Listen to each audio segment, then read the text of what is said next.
et c'est l'heure de Culture Hebdo, un rendez-vous hebdomadaire avec Roger Mountou, bien évidemment. Bonsoir à Roger.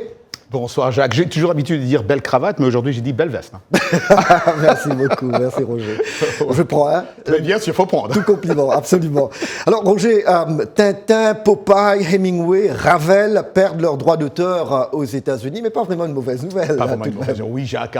1er janvier, le domaine public américain s'enrichit d'œuvres ayant atteint 95 ans et cette année marque l'entrée de figures emblématiques et d'œuvres majeures de 1929. Parmi elles, le reporter Tintin, le marin Popeye ou Popeye, ainsi que des chefs-d'œuvre de la littérature, du cinéma et de la musique. Le reporter belge Tintin, créé par Hergé en 1929, et le marin américain Popeye, imaginé par Elzier Chrysler Segar, la même année rejoignent les rangs du domaine public. Ces personnages mythiques peuvent désormais être copiés, partagés ou adaptés librement. Un moment célébré par les chercheurs. Jennifer Jenkins, directrice du Centre d'études du domaine public à l'Université Duke, souligne l'importance de ces entrées. Ces œuvres, désormais accessibles à tous, offrent une opportunité unique d'explorer et de réinventer un patrimoine culturel immense.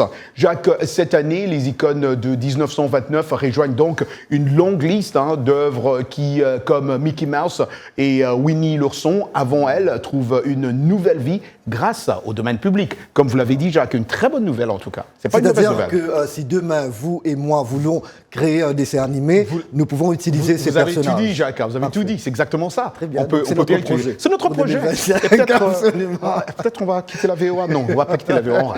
Roger, Angelina Jolie et Brad Pitt trouvent un accord dans leur longue bataille judiciaire. Ah ben ça aussi, c'est ce qu'on appelle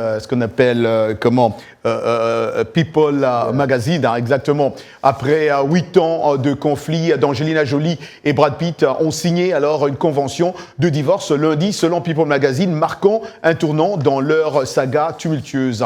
Outre les questions familiales, le couple s'est disputé à la vente des parts d'Angelina Jolie dans le château Miraval, acquis en 2011 et célèbre pour son vin rosé. Brad Pitt l'a accusé de lui nuire en vendant à une filiale du Stoli Group dirigé par un milliardaire russe. Le divorce a également été marqué par des accusations d'Angelina Jolie affirmant que Brad Pitt aurait violenté 2 de leurs enfants lors d'une altercation en 2016. Angelina Jolie et Brad Pitt réunis sur le tournage de Mr. et Mrs. Smith en 2005 ont captivé le public avant de vivre une séparation médiatisée. Cet accord marque une possible nouvelle étape pour les deux stars. En tout cas, c'est ce qu'on espère, c'est ce que les amoureux de 7e art espèrent aussi, Jacques. Absolument. Merci beaucoup, Roger Mountou. Vous revenez vendredi prochain. Bien sûr, pourquoi pas. Merci. Inch'Allah, comme on dit. Très belle fin de semaine à vous. Bon week-end à vous. Merci, au revoir.